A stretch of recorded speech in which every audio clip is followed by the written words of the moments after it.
Welcome to Tweed's Pods. This is edition number 3, and we have a very special guest today. And as in the past, and going forward, we will be interviewing people who will be speakers at our annual meeting, which is coming up on October 29th at Sagamore Hill. It's going to be a very special event. We're going to have dinner under the stars on the lawn of Sagamore Hill, which is a very rare occurrence, just like TR did so many years ago. It's something you probably won't want to miss.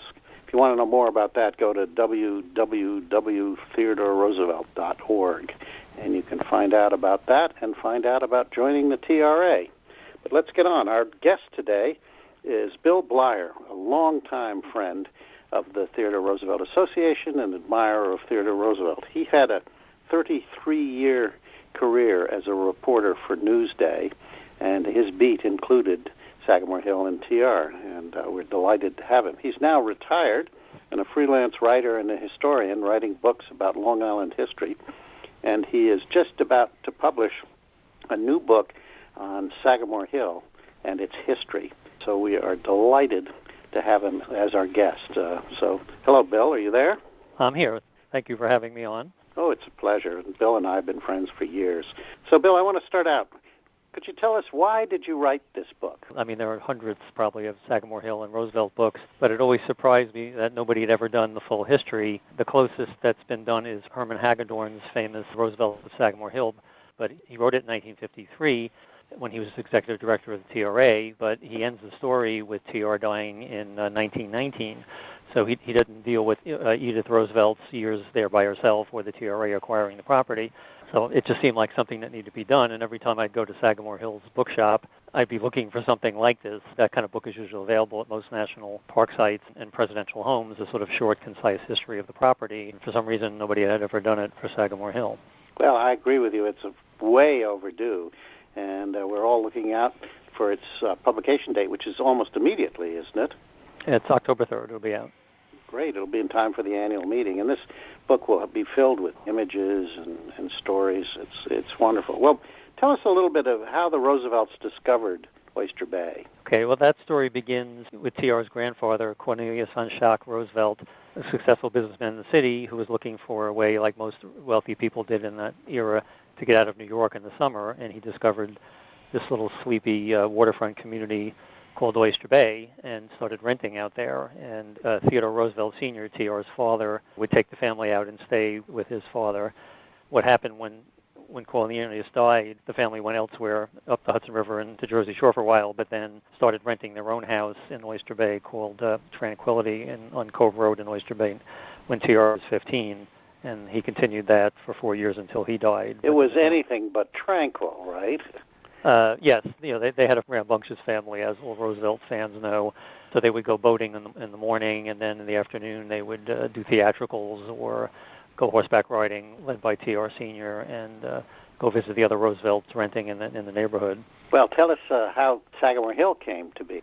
TR, spent his teenage years there and came back during his summers at Harvard as well, and wrote a pamphlet about the birds in Oyster Bay, and really loved it. So when he got married to Alice Lee, they shortly thereafter bought property that became Sagamore Hill. His uncle James in 1880 was the first to actually buy, and then a few weeks later, TR bought property adjacent to it. I guess TR worked with Alice to build a house which was originally going to be called Lee Home, after her, of course. What happened is TR would walk the property with Alice, his mother, and his sister Bammy, and an architect sort of planning it out. And he did a sketch which is included in the book, a two-sided sketch. One shows the property and the farm fields and the meadows and the shoreline. And the reverse side is his rough idea of what he would like his house to look like. Basically, the whole thing was his idea, and then the architect just fleshed it out. When Alice died the same day as TR's mother, he famously went out west to get his act back together again. But only 2 weeks after Alice died, at his sister Bammy's urging, who said, "You need a permanent residence for your daughter," also named Alice, that he gave the go-ahead and signed the contract for construction of the house. Well, you must be full of great anecdotes about the house. Why don't you share some with us? I'll share a few with you. One of my favorites is just northeast of the property on Cove Neck. There's a large glacial hill called Cooper's Bluff. That was like a playground for TR. He would take his children, the young cousins, and visiting VIPs up and down the hill, usually at a run. There's a great story that Ted recalled, and this is a quote. One late afternoon when Mother was not with us, we had a race down the bluff. One after the other tripped and fell. We reached the bottom, dusty, bruised, and breathless. That was all very well for the boys, who enjoyed it greatly, and to whom a scar more or less made no difference. But my sister Alice got a gash on her forehead. When we reached home, Father was in deep disgrace. That's wonderful. Okay. You got some others? Yes, there's this famous story in the family that he gave Ted his first gun when Ted was 9, and by the time he gave it to Ted, it was getting dark out, and it was too late to go out and shoot on the property. So Ted, being 9, wondered if the gun was actually real, and TR, to reassure him that it was standing in his dressing room on the second floor, pointed it up at the ceiling, and fired a round into the ceiling after saying, "You must promise not to tell Mother." Luckily for father and son, the gun did not make a lot of noise, created very little smoke, and the hole was so small that Edith Roosevelt never found it. It's a good thing one of the house employees wasn't upstairs doing something. That must have caused quite a turmoil. You got another story?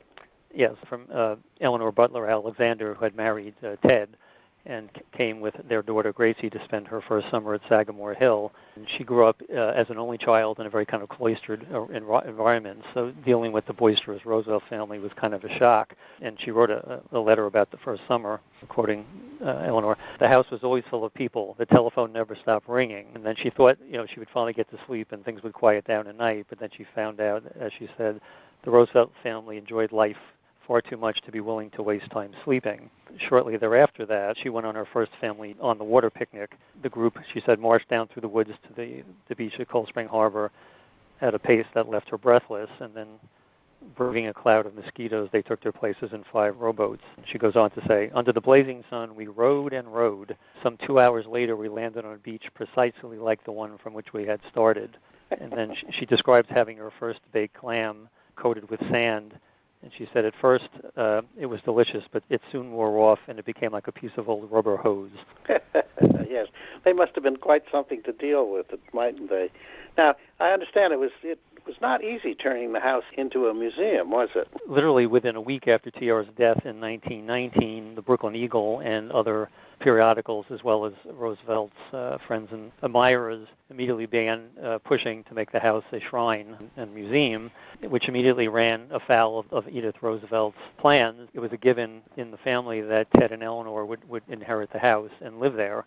Finally, they got tired of waiting, and Eleanor wanted a modern house, not an old beat-up Victorian. So Edith Roosevelt sold Ted 4 acres by the orchard, and built the house called Old Orchard. But it wasn't until late 1947 that the family basically told the RMA that it was time to do a transfer, because they were afraid if Edith died, then the house would be split between 11 heirs, and trying to save it would be impossible, and it would probably be torn down and the property at least subdivided. It wasn't actually until 1949 that the association signed a contract to buy the property. So that saved the house in the short term, and then the problem became the residents surrounding Sagamore Hill, including several Roosevelt relatives, violently opposed the idea of opening the property to the public, and they denied the necessary zoning change.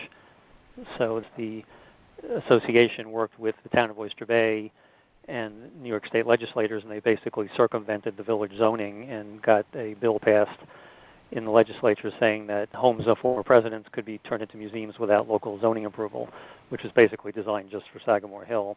Yeah, it was a very close thing, wasn't it? The people of the United States wouldn't have had the opportunity they have of going to Sagamore Hill now, and we're all very pleased that it happened. Well, anyway, so tell us, what is your biggest surprise in doing the research? There was a tremendous amount of conflicting information and just outright mistakes over the years in published reports, previous books. I would be calling Susanna every couple of days, and I'd say, okay, in Hagedorn it says this, and then the National Park Service report says that, and often the truth would turn out to be a third subject entirely. So the most famous example is the quote that TR supposedly said on his deathbed on his final night alive, when he supposedly turned to Edith and said, "I wonder if you know how much I love Sagamore Hill." And that's been gospel in Roosevelt circles, for decades. And Sue and her staff tried to run that down and actually find a reference. It was supposed to be in a letter from Edith to a friend, and they could not find the letter. They went to the National Archives, the Library of Congress, everything they could think of, and they cannot find a source for that quote. So I use it in the book, but it may be apocryphal. So, I mean, it's interesting. It certainly was family lore, and maybe one of our listeners will have a lead to where it is actually written down somewhere. Well, thank you very much, Bill. This has been a very interesting few minutes. Bill Bleyer will be making a presentation at our annual meeting in Sagamore Hill on the 29th of October. If you go to our website, www.theodoroosevelt.org, you can learn more about it. There'll be lots of exciting things going on there. We'll have a whole symposium with several people and lots of other exciting things. So we all hope that you will come. So again, Bill, thank you very much. Thank you. Thank you, listeners, for listening to the third of Tweed's Pods.